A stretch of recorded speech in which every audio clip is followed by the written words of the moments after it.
Hello everyone, I am पारस और आज हम डिस्कस करेंगे क्लास 12th ऑर्गेनिक केमिस्ट्री का 4th चैप्टर का फ्लो चार्ट।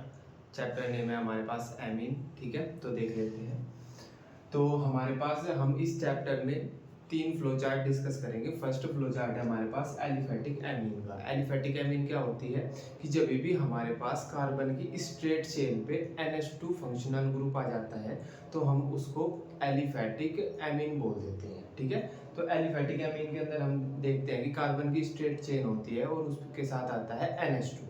ठीक है, तो अभी हमारे पास देख लो ये क्या है, ये हमारे पास एक एलिफेटिक एमीन है ना। कैसे पता चला? क्योंकि यहाँ पे 2 कार्बन की स्ट्रेट चेन है ना, और उसके साथ NH2 फंक्शनल ग्रुप आया हुआ है, तो हम इसको बोल देंगे ये एक एलिफेटिक एमीन है।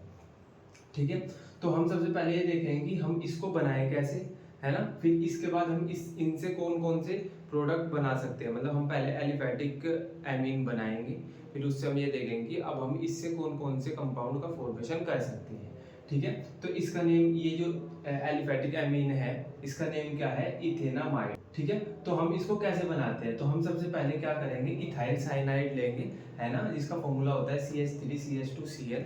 हम उसमें मिक्स कराएंगे सोडियम मरकरी C2H5OH और लिथियम एल्यूमिनियम हाइड्राइड, है ना, और इन तीनों की हेल्प से हम इसका रिडक्शन कर देंगे और हमको इससे इथेनामाइन मतलब एलिफेटिक एमीन का फॉर्मेशन देखने को मिल जाएगा। ठीक है, ये हमारे पास फर्स्ट मेथड प्रिपेयर करने का। ठीक है, फिर हम इसको इससे बना सकते हैं इथेन एमाइड से, है ना। इससे कैसे बनाएंगे? हम इसमें हम रिएक्ट कराएंगे लिथियम एल्यूमिनियम हाइड्राइड का और H2O का, तो हमारे पास इथेनामाइन हमको देखने के लिए मिल जाएगा। बेसिकली हमको एलिफेटिक एमीन का फॉर्मेशन देखने को मिल जाएगा। ठीक है, फिर थर्ड मेथड है हमारे पास नाइट्रो इथेन से हम कैसे बनाते हैं इथेनामाइन। तो हम क्या करेंगे, नाइट्रो इथेन में SN ऐड करेंगे, उसके साथ HCl ऐड करेंगे, या फिर हम Fe और HCl ऐड कर सकते हैं, तो यहाँ से भी हमारे पास इथेनामाइन का फॉर्मेशन हो जाएगा। ठीक है, तो हमारे पास एलिफेटिक एमीन के फॉर्मेशन के तीन मेथड हैं, फर्स्ट, सेकंड और थर्ड। ठीक है, अब हम देखते हैं कि हमारे पास फाइनली एलिफेटिक एमीन बन के तैयार है। अब हम इनसे कौन कौन से कंपाउंड का फॉर्मेशन कर सकते हैं। ठीक है, तो सबसे पहले हम देखते हैं कि जब भी हम CH3CH2NH2 में CH3COCl ऐड करेंगे तो हमारे पास N इथाइल इथेनामाइड का फॉर्मेशन हो जाएगा। ठीक है, तो हम इथेनामाइन से ये CH3COCl ऐड करके N इथाइल इथेनामाइड का फॉर्मेशन कर सकते हैं। ठीक है, अब ये दोनों रुको, एक बार ये देख लो कि जब हमारे पास इथेनामाइन है हम इसमें CHCl3 ऐड करते हैं, CHCl3 जिसको हम क्लोरोफॉर्म बोलते हैं, उसको ऐड करते हैं, KOH को ऐड करते हैं और इसको हीट कराते हैं, तो हमको साइनाइड आइसोसाइनाइड ग्रुप देखने के लिए मिलता है ना। जब भी हमारे पास CN ग्रुप होता है हम इसको साइनाइड ग्रुप बोलते हैं, और जब NC होता है तो हम इसको आइसोसाइनाइड ग्रुप बोलते हैं। ठीक है, फिर हम इसमें लिथियम एल्यूमिनियम हाइड्राइड मिला के इसका रिडक्शन करेंगे तो हमारे पास N मिथाइल इथेनामाइन देखने को हमको मिल जाएगा। ठीक है, अब ये हमारे पास 2 रिएक्शन और बाकी है, एक ये वाली और एक ये वाली, है ना, मतलब पूरा रिएक्शन का ग्रुप है। ठीक है, तो ये हम कब यूज करेंगे?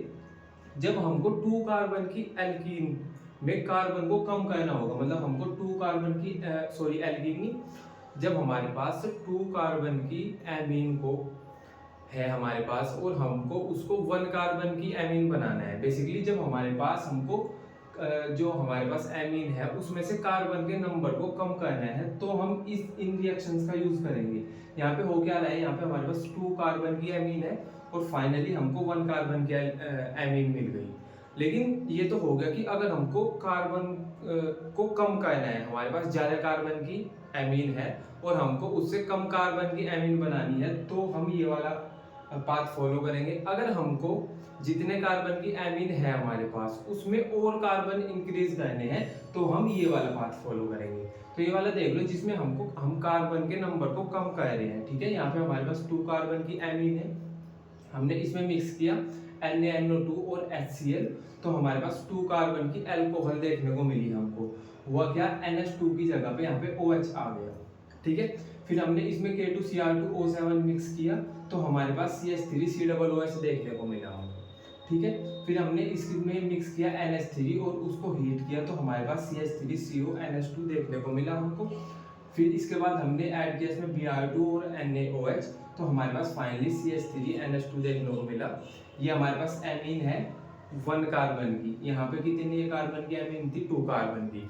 तो एग्जाम में आपके पास क्वेश्चन कैसा आएगा, वो आपको सिंपल बोल देंगे कि इथेनामाइन से मिथेनामाइन का फॉर्मेशन करो, ठीक है। तो आप कैसे करोगे, आपको पहले इसमें NaNO2 मिक्स करना पड़ेगा, HCl मिक्स करना पड़ेगा, फिर K2Cr2 से 1 से रिएक्शन कराओगे, फिर NH3 को रिएक्ट कराओगे और गर्म करोगे, फिर Br2 NaOH। तो बेसिकली आपको ये 4-5 रिएक्शन करनी पड़ेंगी, है ना, जो कि तभी पॉसिबल है अगर आपको ये फ्लो चार्ट आता होगा, ठीक है। तो कन्वर्जन के क्वेश्चन में वो आपको सिंपल बोल देंगे कि इससे इस चीज का फॉर्मेशन करो, ठीक है। तो आपको ये सारी रिएक्शन करनी पड़ेगी, ठीक है। अब एक पाथ ये वाला है, इसमें क्या हो रहा है कि 2 कार्बन की एमीन से हम इसमें कार्बन के नंबर और इंक्रीज कर रहे हैं, मतलब 2 कार्बन की एमीन से हम 3 कार्बन की एमीन बोल रहे हैं। तो आपको सिंपल बोल देंगे कि आप 2 कार्बन की एमीन से 3 कार्बन की एमीन बनाओ। तो कैसे बनाओगे, तो देख लो, हमारे पास वही इथेनामाइन है, हमने उसमें NaNO2HCl पहले भी ये मिक्स किया था, अभी भी ये मिक्स किया, हमारे पास 2 कार्बन की अल्कोहल का फॉर्मेशन हो गया, ठीक है। फिर हमने क्या किया, इसमें PCl5 को ऐड किया, तो हमारे पास OH की जगह पे Cl आ गया, ठीक है। फिर हमने क्या किया, इसमें KCN ऐड किया, तो हमारे पास Cl की जगह पे Cn आ गया, Cl की जगह पे हमने Cn लिख दिया, ठीक है। जब हमने KCN की रिएक्शन कराई CH3CH2Cl से, ठीक है। फिर हमने लिथियम एल्यूमिनियम हाइड्राइड की रिएक्शन कराई इससे, तो हमारे पास फाइनली 3 कार्बन की एमीन का फॉर्मेशन हो गया, जिसको मैं बोल रहा हूँ प्रोपेनामीन, ठीक है। तो ये हम इस वाले पार्ट में हमको क्या मिला कि हमारे पास 2 कार्बन की एमीन थी, उससे हमारे पास 3 कार्बन की एमीन का फॉर्मेशन हो गया, ठीक है। तो इतना आपको समझ आना चाहिए, ठीक है। ये थी हमारे पास एलिफेटिक एमीन का फ्लो चार्ट। तो देख लेते हैं हमारे पास इस चैप्टर का सेकंड फ्लो चार्ट, जो कि हमारे पास एनिलीन का, ठीक है। एनिलीन क्या होती है कि जब भी हमारे पास बेंजीन पे NH2 फंक्शनल ग्रुप अटैच होता है तो हम उसको एनिलीन बोल देते हैं, ठीक है। जैसे हमारे पास है बेंजीन की रिंग, ठीक है, इस पे NH2 फंक्शनल ग्रुप अटैच है, तो हम इसको एनिलीन बोल देंगे, ठीक है। तो सबसे पहले हम क्या करेंगे, हम एनिलीन को प्रिपेयर करेंगे, ठीक है। तो जब हम बेंजीन के ऊपर नाइट्रोबेंजीन से हम एनिलीन का फॉर्मेशन करते हैं, हम क्या कहते हैं, नाइट्रोबेंजीन लेंगे, उसमें SN प्लस HCl ऐड कर देंगे, या फिर हम उसमें Fe और HCl ऐड कर देंगे, तो हमारे पास एनिलीन का फॉर्मेशन हो जाएगा, ठीक है। एक ही मेथड है हमारे पास एनिलीन को प्रिपेयर करने का यहाँ पे, ठीक है। फिर हम क्या करते हैं, हम एनिलीन में ऐड करते हैं Br2H2O, क्योंकि अभी हमने एनिलीन प्रिपेयर करके अब हम ये देखेंगे कि हम एनिलीन से कौन कौन से कंपाउंड का फॉर्मेशन कर सकते हैं, ठीक है। तो हम क्या करेंगे, एनिलीन लेंगे, उसमें Br2 और H2O ऐड करेंगे, तो हमको क्या देखने को मिलेगा, 2,4,6 ट्राइब्रोमो एनिलीन, है ना। बेसिकली होगा क्या कि 2 और 4 और 6 पोजीशन पे Br अटैच हो जाएगा, और हम इसको बोल देंगे 2,4,6 ट्राइब्रोमो एनिलीन, ठीक है। फिर हम इसके बाद क्या करेंगे, हम एनिलीन में ऐड करेंगे CH3CO का होल ट्वाइस O, और सेकंड होगा हमारे पास Br2 और H3O। तो हमको क्या देखने को मिलेगा कि इस एनिलीन के पहला पोजीशन पे Br अटैच हो जाएगा, ठीक है। तो इसका नेम क्या हो जाएगा, 4-ब्रोमो एनिलीन, ठीक है। इतना क्लियर है। फिर हम क्या करेंगे, एनिलीन में ऐड करेंगे HNO3 और H2SO4, तो हमको 2 प्रोडक्ट मिलेंगे। एक प्रोडक्ट में क्या होगा कि पहला पोजीशन पे एनिलीन की पहला पोजीशन पे NO2 ऐड होगा, और दूसरे प्रोडक्ट में क्या होगा कि मेटा पोजीशन पे NO2 ऐड होगा। अब जो पहला पोजीशन वाला है वो हमको 51% मिलेगा, मतलब ज्यादा देखने को मिलेगा, मेजर देखने को मिलेगा, और जो 47% वाला है जो कि मेटा वाला है वो हमको कम देखने को मिलेगा।